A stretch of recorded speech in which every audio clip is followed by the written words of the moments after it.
ರೂಪಾಯಿ ಅಲ್ರಿ, ಇದೆಲ್ಲ ಕೋಟ್ಯಾಂತರ ರೂಪಾಯಿ ವ್ಯವಹಾರ. ಇದು ಕೋಟ್ಯಾಂತರ ರೂಪಾಯಿಗಳು ಡೆಪಾಸಿಟ್ ಇಟ್ಬಿಟ್ಟು ಅವ್ರ ದುಡ್ಡುಗಳಿಗೆ ಯಾಮಾರಿಸ್ಕೊಂಡು ನೋಡೋದಿರು.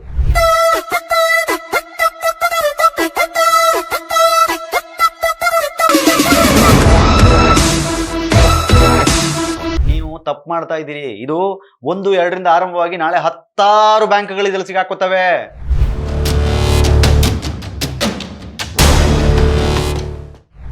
ಕೃಷ್ಣಮೂರ್ತಿ ಅವರೇ, ದಯವಿಟ್ಟು ಜನಗಳ ದುಡ್ಡಲ್ಲಿ ಬೇಡ. ಜನಗಳ ದುಡ್ಡು ಡೆಪಾಸಿಟ್ ಇಟ್ಟಿದ್ದಾರೆ ನಿಮ್ಮ ಹತ್ರ. ಏನು ರಿಟೈರ್ಡ್ ಲೈಫ್ನ ಲೀಡ್ ಮಾಡ್ಲಿಕ್ಕಾಗತ್ತೆ ಅಂತ ಇಟ್ಟಂತಹ ದುಡ್ಡನ್ನ ನೀವುಗಳು ತಗೊಂಡು ಇವತ್ತು ಅಸಲು ಕೊಡಲ್ಲ, ಬಡ್ಡಿ ಕೊಡಲ್ಲ ಅಂತಂದ್ರೆ ತಪ್ಪಾಗತ್ತೆ. ಕೃಷ್ಣಮೂರ್ತಿ ಅವರೇ, ನಿಮ್ಮ ಕಿವಿಗೆ ಇದನ್ನು ಹಾಕೊಳ್ಳಿ ಫಸ್ಟು. ನಮಸ್ಕಾರ, ಸ್ಪೀಡ್ ಪ್ಲಸ್ ಕರ್ನಾಟಕದ ವಿಶೇಷ ಕಾರ್ಯಕ್ರಮಕ್ಕೆ ಸ್ವಾಗತ. ನಾನು ನಿಮ್ಮ ಕಿರಿಕೀರ್ತಿ. ಈ ಸಹಕಾರಿ ಬ್ಯಾಂಕ್ಗಳು ಅಂತ ಸಾಕಷ್ಟು ಇಡೀ ರಾಜ್ಯದಲ್ಲಿ ತಲೆ ಎತ್ತಿವೆ. ಎಲ್ಲ ಸಹಕಾರಿ ಬ್ಯಾಂಕ್ಗಳು ಮೋಸ ಮಾಡ್ತಾರೆ, ಎಲ್ಲ ಸಹಕಾರಿ ಬ್ಯಾಂಕ್ಗಳಲ್ಲಿ ದೋಖಾ ಆಗತ್ತೆ ಅಂತ ನಾನು ಹೇಳಲ್ಲ. ಆದರೆ ಕೆಲವು ಸಹಕಾರಿ ಬ್ಯಾಂಕ್ಗಳು ನನ್ನ ಪ್ರಕಾರ ದೋಖಾ ಮಾಡಲೇಬೇಕು. ಕೋಆಪರೇಟಿವ್ ಬ್ಯಾಂಕ್ಗಳು, ಸಹಕಾರಿ ಬ್ಯಾಂಕ್ಗಳು ಏನಾದರೂ ಹೇಳಿ ದೋಖಾ ಮಾಡಬೇಕು, ಜನರ ದುಡ್ಡನ್ನು ಮೋಸ ಮಾಡಬೇಕು, ಒಂದಿಷ್ಟು ಡೆಪಾಸಿಟ್ಸ್ಗಳನ್ನು ತೊಗೋಬೇಕು. ಆ ಡೆಪಾಸಿಟ್ಸ್ನಲ್ಲಿ ತಮ್ಮ ವೈಯಕ್ತಿಕ ಮತ್ತು ತಮಗೆ ಬೇಕಾದವರಿಗೆ ಅದರ ಲಾಭವನ್ನು ಕೊಟ್ಟು ಹಂಚಿ ಏನಾದರೂ ಮಾಡಿ ಒಂದಿಷ್ಟು ಪ್ರಾಪರ್ಟಿ ಮಾಡಿ ಬ್ಯಾಂಕಿನ ಹೆಸರಲ್ಲಿ ಜನರನ್ನು ಯಾಮಾರಿಸಬೇಕು. ಇಟ್ಟವನನ್ನು ಕೋಡಂಗಿ ಮಾಡಿ ತಾನು ಅದರ ಲಾಭ ಮಾಡ್ಕೋಬೇಕು ಅಂತ ಯೋಚಿಸುವಂತಹ ಕೆಲವು ಬ್ಯಾಂಕ್ಗಳು ಇದ್ದ ಹಾಗಿದೆ.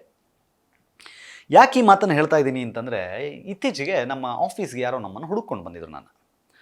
ಅವ್ರು ಹೇಳಿದ್ರು, ಸರ್ ನನಗೊಂದು ಅನ್ಯಾಯ ಆಗಿದೆ. ಅವ್ರು ಪಾಪ ದಿನ ಬರ್ತಾಯಿದ್ರು. ಅವರು ನಾನು ಯಾರಿದು, ಏನಕ್ಕೆ ಬರ್ತಾ ಇದ್ದಾರೆ ಅಂತ ಒಂದು ದಿನ ಕೇಳಿದೆ. ಹೇಳಿದೆ ನನ್ನ ಸ್ಟಾಫ್ ಒಬ್ಬರಿಗೆ, ಅವ್ರಿಗೆ ಏನು ಕೇಳಮ್ಮ ಅಂತ. ಹೋಗಿ ಮಾತಾಡ್ಸಿದ ತಕ್ಷಣ ಅವ್ರು ಹೇಳಿದ್ರಂತೆ, ಇಲ್ಲ ನಾನು ಹೆಂಗೋ ಒಂದು ಕೋಆಪರೇಟಿವ್ ಸೊಸೈಟಿಲಿ ಒಂದಿಷ್ಟು ದುಡ್ಡು ಇಟ್ಟಿದ್ದೀನಿ, ಆ ದುಡ್ಡಿಗೆ ಬಡ್ಡಿನೂ ಇಲ್ಲ, ಅಸಲು ಇಲ್ಲ, ಕೇಳಿದ್ರೆ ಇವತ್ತು ನಾಳೆ ಅಂತಾರೆ. ಅದರ ಆಚೆಗೆ ಏನಾಗಿದೆ ಅಂತಂದರೆ ಬೀಗ ಹಾಕ್ಕೊಂಡು ಹೋಗಿಬಿಟ್ಟಿದ್ದಾರೆ, ಕೈಗೆ ಸಿಗ್ತಾ ಇಲ್ಲ ಅಂತ. ಹೌದಾ, ಯಾರು ಏನು ಅಂತ ಹೇಳಿ ನಾನು ಆಮೇಲೆ ಅದನ್ನು ಹುಡ್ಕೋ ಪ್ರಯತ್ನ ಮಾಡಿದಾಗ ಒಂದಿಷ್ಟು ಕಾಂಟ್ಯಾಕ್ಟ್ಗಳು ಸಿಕ್ತು. ಆಮೇಲೆ ಈ ತರಹದ ಕೆಲಸವನ್ನು ಮಾಡ್ತಿರೋ ಒಬ್ಬ ವ್ಯಕ್ತಿಗೆ ಸಂಬಂಧಿಸಿದ 2 ಬ್ಯಾಂಕ್ಗಳು, ಕೃಷ್ಣಮೂರ್ತಿ ಅಂತ ಅವರ ಹೆಸರು, ಅವ್ರಿಗೆ ಸಂಬಂಧಪಟ್ಟಿದ್ದ 2 ಬ್ಯಾಂಕ್ಗಳಲ್ಲಿ ಈ ಥರದ ಸಮಸ್ಯೆ ಆಗಿದೆ ಅಂತ ಗೊತ್ತಾಯಿತು. ಸರಿ, ಯಾವುದ್ಯಾವುದದು ಬ್ಯಾಂಕ್ಗಳು ಅಂತ ಹೋದಾಗ, ಒಂದು ನ್ಯೂ ಫ್ರೆಂಡ್ಸ್ ಮಲ್ಟಿಪರ್ಪಸ್ ಸೌಹಾರ್ದ ಕೋಆಪರೇಟಿವ್ ಲಿಮಿಟೆಡ್ ಅಂತ ಒಂದು ಬ್ಯಾಂಕು. ಇಲ್ಲೂ ಸಹಿತ ಇದೇ ಸಮಸ್ಯೆ. ಸಾಕಷ್ಟು ಜನ ಡೆಪಾಸಿಟ್ ಇಟ್ಟಿದ್ದಾರೆ. ಡೆಪಾಸಿಟ್ ಇಟ್ಟಂತಹ ಜನಗಳ ಹಣವನ್ನು ಅವರಿಗೆ ಮರಳಿ ಕೊಡ್ತಾ ಇಲ್ಲ, ಅದಕ್ಕೆ ಬಡ್ಡಿನೂ ಕೊಡ್ತಾ ಇಲ್ಲ. ಜನ ಕಂಗಾಲಾಗಿದ್ದಾರೆ, ಏನು ಮಾಡಬೇಕು ಅಂತ ಗೊತ್ತಾಗ್ತಾ ಇಲ್ಲ. ಮತ್ತೊಂದು ಬ್ಯಾಂಕ್ ಕಲ್ಪವೃಕ್ಷ ಕ್ರೆಡಿಟ್ ಸೌಹಾರ್ದ ಕೋಆಪರೇಟಿವ್ ಲಿಮಿಟೆಡ್ ಅಂತ, ಇದು ಬಸವನಗುಡಿಲೆಲ್ಲೋ ಇದೆ ಅಂತೆ. ಇದರಲ್ಲಿ ಒಂದು ಬಸವನಗುಡಿಲಿರೋದು, ಒಂದು ಗಿರಿನಗರದಲ್ಲಿರೋದು, 2 ಬ್ಯಾಂಕ್ಗಳು ಕೃಷ್ಣಮೂರ್ತಿ ಅನ್ನೋರಿಗೆ ಸಂಬಂಧಪಟ್ಟಿದ್ದು. ಕೃಷ್ಣಮೂರ್ತಿ ಅನ್ನೋರ ಜೊತೆಗೆ ನಮ್ಮ ಪ್ರತಿನಿಧಿ ಅಕ್ಷತಾ ಅವರು ಮಾತಾಡ್ತಾರೆ. ಏನು ಸರ್ ಸಮಸ್ಯೆ ಇದು, ಏನಾಗಿದೆ ಅಂತ, ಏನು ಮಾತಾಡ್ತಾರೆ ಅಂತ ಒಂದ್ಸಲಿ ಅದು ಕೇಳಿಸ್ಕೊಳ್ಳಿ ಆಡಿ. Entire system is collapsed just for ಇದು we are the one of the depositors. 100 ಸೊಸೈಟಿಗಳಲ್ಲಿ ನಮ್ದು ಒಂದು ಸೊಸೈಟಿ ಗುರು ರಾಘವೇಂದ್ರದಲ್ಲಿ 15 ವರ್ಷದಿಂದ ನಮ್ದು ಆಪರೇಟಿಂಗ್ ಬ್ಯಾಂಕು.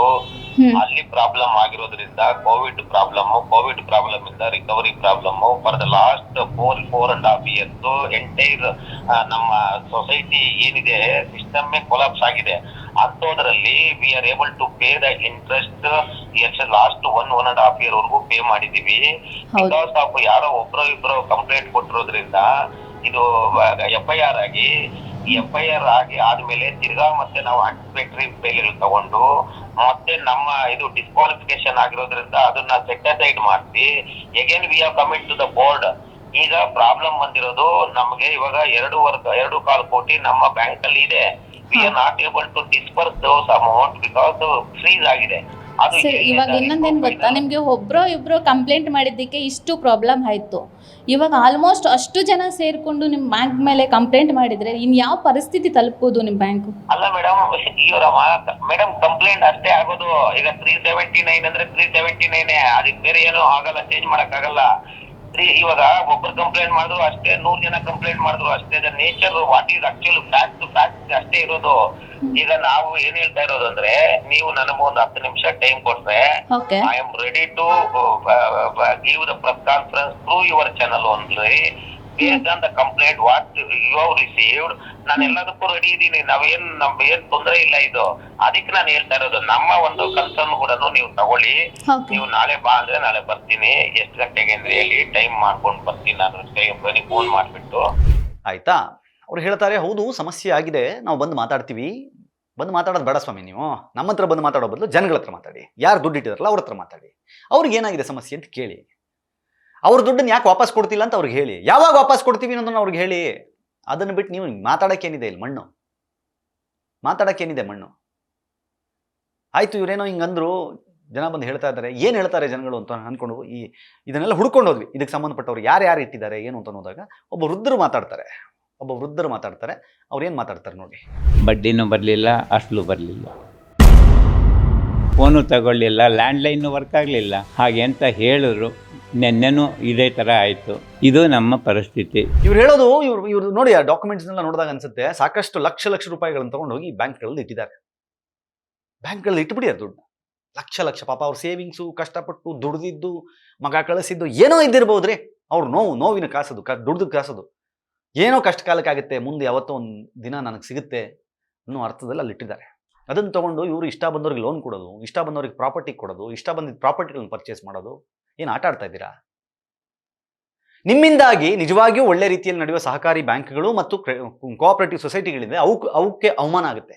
ಜನ ಅವುಗಳ ಮೇಲೂ ಅನುಮಾನದಿಂದ ನೋಡುವಂಗಾಗುತ್ತೆ. 1-2 ರೂಪಾಯಿ ಅಲ್ರಿ, ಇದೆಲ್ಲ ಕೋಟ್ಯಾಂತರ ರೂಪಾಯಿ ವ್ಯವಹಾರ ಇದು.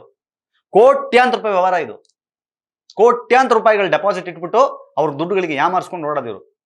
ನೋಡೋಣ, ಬಂದಾಗ ಕೊಡ್ತೀವಿ, ಆದಾಗ ನೋಡೋಣ, ಸರಿ ಮಾಡ್ಬೋದು, ಸರಿ ಆಗಬಹುದು. ಏನು ಆಟನ? ಈ ಮನಸ್ಥಿತಿಯಿಂದ ದಯವಿಟ್ಟು ಹೊರಗಡೆ ಬನ್ನಿ. ಫಸ್ಟು ದಯವಿಟ್ಟು ನಾನು ಹೇಳ್ತಾ ಇದ್ದೀನಿ, ನೀವು ತಪ್ಪು ಮಾಡ್ತಾ ಇದ್ದೀರಿ. ಇದು 1-2ರಿಂದ ಆರಂಭವಾಗಿ ನಾಳೆ 10 ಬ್ಯಾಂಕ್ಗಳು ಇದರಲ್ಲಿ ಸಿಗಾಕೋತವೆ, ಬರ್ತವೆ. ನಾನು ಹೇಳೋದೇನು ಅಂತಂದ್ರೆ, ಯಾರ್ಯಾರಿಗೆ ಸಮಸ್ಯೆ ಆಗ್ತಿದೆ, ಯಾರ್ಯಾರಿಗೆ ತೊಂದರೆ ಆಗ್ತಿದೆ, ಬನ್ನಿ ಹೇಳಿ ನಿಮ್ಮ ಸಮಸ್ಯೆ ಏನು, ಎಲ್ಲಿ ತೊಂದರೆ ಆಗ್ತಿದೆ, ಏನಿದೆ ಅಂತ. ಯಾಕಂದ್ರೆ ಈ ಥರದ ಕಂಪ್ಲೇಂಟ್ಗಳು ಪದೇ ಬರ್ತಾ ಇದೆ, ಈ ಥರದ ಕಂಪ್ಲೇಂಟ್ಗಳು ಬರ್ತಾ ಇದೆ. ಅದಕ್ಕೆ ಹೇಳ್ತಾ ಇದ್ದೀನಿ, ಯಾರಿಗೆ ತೊಂದರೆ ಆಗ್ತಿದೆ ನೀವು ಬಂದು ಮಾತಾಡಿ, ಬಂದು ಹೇಳಿ, ನಮಗೆ ಹೇಳಿ, ವಸೂಲಿ ಮಾಡಿಸ್ತೀವಿ. ಇಲ್ಲ ಇದು ಅನ್ಯಾಯ ಆಗುತ್ತಿಲ್ಲ ಅಂತಂದ್ರೆ ಕಷ್ಟ ಆಗುತ್ತೆ ಮುಂದಿನ ದಿನಗಳಲ್ಲಿ. ಕೃಷ್ಣಮೂರ್ತಿ ಅವರೇ, ದಯವಿಟ್ಟು ಜನಗಳ ದುಡ್ಡಲ್ಲಿ ಬೇಡ, ಜನಗಳ ದುಡ್ಡು ಡೆಪಾಸಿಟ್ ಇಟ್ಟಿದ್ದಾರೆ ನಿಮ್ಮ ಹತ್ರ. ಇಲ್ಲ ಯಾವತ್ತು ಕೊಡ್ತೀನಿ ಅಂತ ಹೇಳಿ, ಇವತ್ತಲ್ಲ ನಾಳೆ ಯಾವತ್ತಾಗುತ್ತೆ ಅಂತ ಹೇಳಿ. ಇಲ್ಲ ಅಂತಂದ್ರೆ ಇದು ಸರಿ ಹೋಗಲ್ಲ. ಇದು ಎಲ್ಲದಕ್ಕೂ ಒಂದು ಲಿಮಿಟ್ ಇರುತ್ತೆ, ಜನಗಳ ತಾಳ್ಮೆಗೂ ಒಂದು ಲಿಮಿಟ್ ಇರುತ್ತಲ್ವಾ? ಹಾಗಾಗಬಾರ್ದು. ಆ ಕಾರಣಕ್ಕೋಸ್ಕರ ಹೇಳ್ತಾ ಇದ್ದೀನಿ.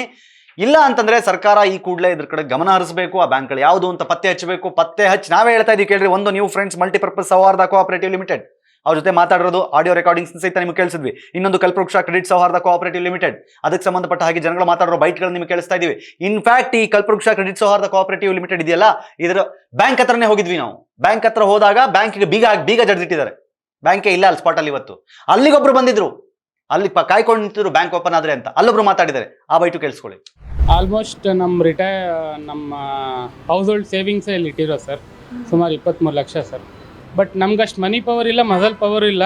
V have to suffer like this unless some people come and help us. ಆಯ್ತಾ? ಇದು ಒಬ್ರಿಬ್ರು ಕತೆ ಅಲ್ಲ ನನ್ನ ಪ್ರಕಾರ. ಅಲ್ಲೋಗಿ ನಿಂತ್ರೆ ದಿನಕ್ಕೆ 100 ಜನ ಸಿಗ್ತಾರೆ. ಬಟ್ ಇದನ್ನ ಹಿಂಗೆ ಅಮಾರಿಸ್ಕೊಂಡು ಆರಾಮಾಗಿ ಇದ್ಬಿಡ್ಬೋದು ಅಂತ ಅಂದ್ಕೊಂಡ್ರೆ ತಪ್ಪಾಗುತ್ತೆ. ಜನ ಪ್ರೆಷರ್ ಹಾಕಕ್ಕೆ ಶುರು ಮಾಡ್ತಾರೆ. ನಾನು ಹೇಳ್ತಾ ಇದ್ದೀನಿ, ಇದನ್ನ ಹಿಂಗೇ ತಗೊಂಡೋದ್ರೆ ಇದು ವಿಕೋಪಕ್ಕೆ ಹೋಗುತ್ತೆ, ಪರಿಸ್ಥಿತಿ ಹದಗೆಟ್ಟು ಹೋಗುತ್ತೆ. ಜನಗಳ ದುಡ್ಡದು, ಜನಗಳು ತುಂಬಾ ಕಷ್ಟಪಟ್ಟು ಒದ್ದಾಡಿ ನಾಳೆ ದಿನ ಒಳ್ಳೆ ಬಡ್ಡಿ ಬರುತ್ತೆ, ನನಗೆ ಇದರಿಂದ ಏನೋ ಒಳ್ಳೇದಾಗುತ್ತೆ, ಇನ್ಯಾವುದೋ ಇನ್ವೆಸ್ಟ್ಮೆಂಟ್ಗೆ ಬೇಕಾಗುತ್ತೆ, ನಾಳೆ ದಿನ ನನ್ನ ಫ್ಯೂಚರ್ನಲ್ಲಿ ನನ್ನ ಏನು ರಿಟೈರ್ಡ್ ಲೈಫ್ನ ಲೀಡ್ ಮಾಡ್ಲಿಕ್ಕಾಗುತ್ತೆ ಅಂತ ಇಟ್ಟಂತಹ ದುಡ್ಡನ್ನ ನೀವುಗಳು ತಗೊಂಡು ಇವತ್ತು ಅಸಲು ಕೊಡಲ್ಲ, ಬಡ್ಡಿ ಕೊಡಲ್ಲ ಅಂತಂದ್ರೆ ತಪ್ಪಾಗತ್ತೆ. ಕೃಷ್ಣಮೂರ್ತಿ ಅವರೇ, ನಿಮ್ಮ ಕಿವಿಗೆ ಇದನ್ನ ಹಾಕೊಳ್ಳಿ ಫಸ್ಟು. ಇದು ನಿಮ್ 2 ಕೋಆಪರೇಟಿವ್ ಸೊಸೈಟಿ ಸ್ಟಾರ್ಟ್ ಆಗ್ತಿದೆ. ನನ್ನ ಪ್ರಕಾರ ಇದು ಎಲ್ಲೋಗಿ ನಿಂತ್ಕೊಳ್ಳುತ್ತೋ ಗೊತ್ತಿಲ್ಲ. ಯಾಕಂದ್ರೆ ನನಗೆ ಗೊತ್ತು, ಇದಾದ್ಮೇಲೆ ಸಾಕಷ್ಟು ಜನ ಬಂದೇ ಬರ್ತಾರೆ ಆಫೀಸ್ ಹತ್ರ ಹುಡ್ಕೊಂಡು. ಆಗಿದೆ ಪರಿಸ್ಥಿತಿ, ನಮಗೂ ಹಿಂಗೆ ಆಗಿದೆ, ನಮ್ಗೆ ಈ ಬ್ಯಾಂಕಲ್ಲಿ ಆಗಿದೆ, ನಮ್ಗೆ ಆ ಬ್ಯಾಂಕಲ್ಲಿ ಆಗಿದೆ ಅಂತ. ಹಂಗಾಗಬಾರ್ದು. ದಯವಿಟ್ಟು ಹೇಳ್ತಾ ಇದ್ದೀನಿ, ಇಮಿಡಿಯೇಟ್ ಆಗಿ ಇದನ್ನ ಸೆಟಲ್ ಮಾಡಿ. ಸರ್ಕಾರ ಈ ಬ್ಯಾಂಕ್ಗಳಿಗೆ ಸಂಬಂಧಪಟ್ಟ ಯಾವುದೇ ಆಸ್ತಿಗಳಿದ್ರು ಅದನ್ನು ಮುಟ್ಟುಗೋಲು ಹಾಕೊಂಡು ಅದನ್ನ ಹರಾಜಿಗೆ ಕೂಗಿ ಅದರಲ್ಲಿ ಬರುವ ದುಡ್ಡಿನಲ್ಲಿ ದಯವಿಟ್ಟು ಈ ಕೂಡಲೇ ಯಾರ್ಯಾರು ಇಟ್ಟಿದ್ದಾರೆ ಡೆಪಾಸಿಟ್ ಅವ್ರಿಗೆ ಎಷ್ಟೆಷ್ಟು ಕೊಡ್ಲಿಕ್ಕೆ ಸಾಧ್ಯ ಅದನ್ನ ಇಮಿಡಿಯೇಟ್ ಆಗಿ ಸೆಟಲ್ ಮಾಡೋ ವ್ಯವಸ್ಥೆಯನ್ನ ಸರ್ಕಾರವೂ ಇದಕ್ಕೆ ತಲೆ ಹಾಕಿ ಮಾಡಬೇಕು. ಇಲ್ಲ ಅಂತಂದ್ರೆ ಇವರು ನಾವು ತಿಂದ್ವಿ, ಅವ್ರು ಕೊಟ್ಟರು, ನಾವು ಆರಾಮಾಗಿ ತಿಂದು ತೇಗ್ಬಿಟ್ಟು ಜನಗಳಿಗೆ ಇವತ್ತು ಯಾಮಾರ್ಸ್ಕೊಂಡು ಓಡಾಡ್ತಿದೀವಿ ಅಂತ ಆಗ್ಬಿಟ್ರೆ ತಪ್ಪಾಗುತ್ತೆ. ದಯವಿಟ್ಟು ಹಾಗಾಗದೇ ಇರಲಿ. ಕೂಡಲೇ ಸರ್ಕಾರ ಇತ್ತ ಗಮನ ಹರಿಸಲಿ. ಇದಕ್ಕೆ ಸಂಬಂಧಪಟ್ಟವ್ರು ಯಾರಿದ್ದೀರಿ, ಇದಕ್ಕೆ ಬೆಂಗಳೂರಿನ DC ಸಂಬಂಧಪಡುತ್ತೋ, ಯಾವುದೋ ಇಲಾಖೆಗೆ ಸಂಬಂಧಪಡುತ್ತೋ, ಯಾರಿಗೆ ಸಂಬಂಧಪಡುತ್ತೋ ಅವರು, ಮತ್ತೆ ಹೇಳ್ತಾ ಇದ್ದೀನಿ, ನ್ಯೂ ಫ್ರೆಂಡ್ಸ್ ಮಲ್ಟಿಪರ್ಪಸ್ ಸೌಹಾರ್ದ ಕೋಆಪರೇಟಿವ್ ಲಿಮಿಟೆಡ್, ಕಲ್ಪವೃಕ್ಷ ಕ್ರೆಡಿಟ್ ಸೌಹಾರ್ದ ಕೋಆಪರೇಟಿವ್ ಲಿಮಿಟೆಡ್, ಒಂದು ಗಿರಿನಗರದಲ್ಲಿದೆ, ಒಂದು ಬಸವನಗುಡಿಲಿದೆ. ಇವೆರಡಕ್ಕೂ ಈ ಕೂಡಲೇ ನೋಟಿಸ್ ಕೊಟ್ಟು ಅವರನ್ನ ಸುಪರ್ದಿಗೆ ತಗೊಂಡು ಅವ್ರಿಗೊಂದು ಗತಿ ಕಾಣಿಸಿ ಯಾರ್ಯಾರು ಡೆಪಾಸಿಟ್ಸ್ ಇಟ್ಟಿದ್ದಾರೋ ಅವರಿಗೆ ಆ ದುಡ್ಡನ್ನು ವಾಪಸ್ ಹೋಗುವಂತೆ ವ್ಯವಸ್ಥೆಯನ್ನು ಸರ್ಕಾರ ಮಾಡಬೇಕು. ಇದಕ್ಕೆ ಸಂಬಂಧಪಟ್ಟ ಅಧಿಕಾರಿಗಳು ಮಾಡಬೇಕು. ಇದು ನಮ್ಮ ಕೋರಿಕೆ, ಇದು ನಮ್ಮ ಬೇಡಿಕೆ. ನೋಡ್ತಾ ಇರಿ ಸ್ಪೀಡ್ ಪ್ಲಸ್ ಕರ್ನಾಟಕ. ಇದು ನಿಮ್ಮಿಂದ ನಿಮಗಾಗಿ ನಿಮಗೋಸ್ಕರ. ಮತ್ತೆ ಸಿಗ್ತೀನಿ. ನಮಸ್ಕಾರ. Speed plus Karnataka.